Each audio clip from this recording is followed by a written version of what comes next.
যারা জীবনে একবার সুযোগ পেয়ে গেল মদিনাতুল মুনাওয়ারায় যাওয়ার জন্য, তারা সকাল থেকে রাত পর্যন্ত হেরম থেকে ঘরে আসে না।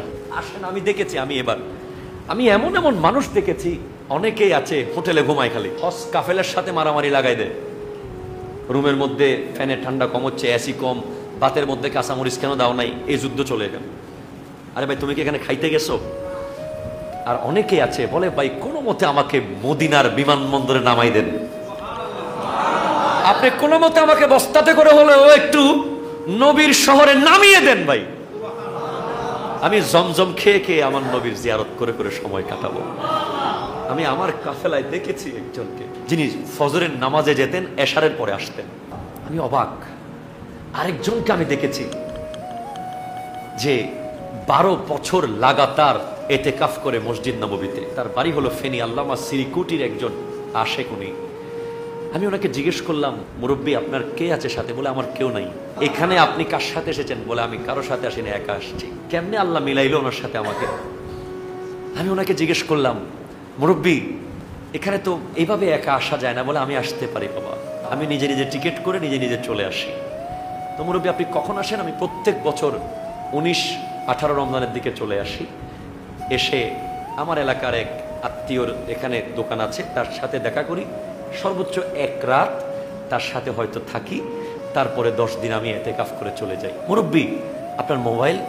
বলে মোবাইল নাই। কেন আপনার মোবাইল নাই? বলে আমার মোবাইল নাই কারণ বাবা, মোবাইল থাকলে অমুক ফোন করবে, সমুক ফোন করবে, আমারও অমুককে ফোন করতে ইচ্ছে করবে, আমারও মন চাইবে অমুকের সাথে যোগাযোগ করি, আমার এবাদতে ব্যাঘাত ঘটবে।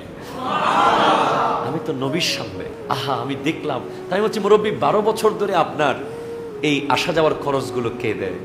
বলে আমি অনেক বছর কেঁদেছি আল্লাহর কাছে যে আল্লাহ আমাকে মদিনা যাওয়ার ব্যবস্থা করে দিয়েন, আল্লাহ আমাকে মদিনা যাওয়ার ব্যবস্থা করে দিয়েন।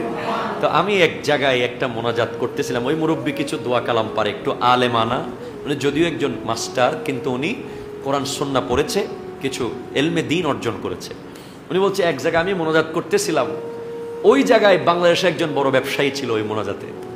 তো মোনাজাত শেষ করার পরে ওই ব্যবসায়ী আমাকে জিজ্ঞেস করছিল যে আপনার কি লাগবে? তো ওই মুরব্বী বলেছিল ওই ব্যবসায়ীকে আমার মদিনার টিকিট লাগবে।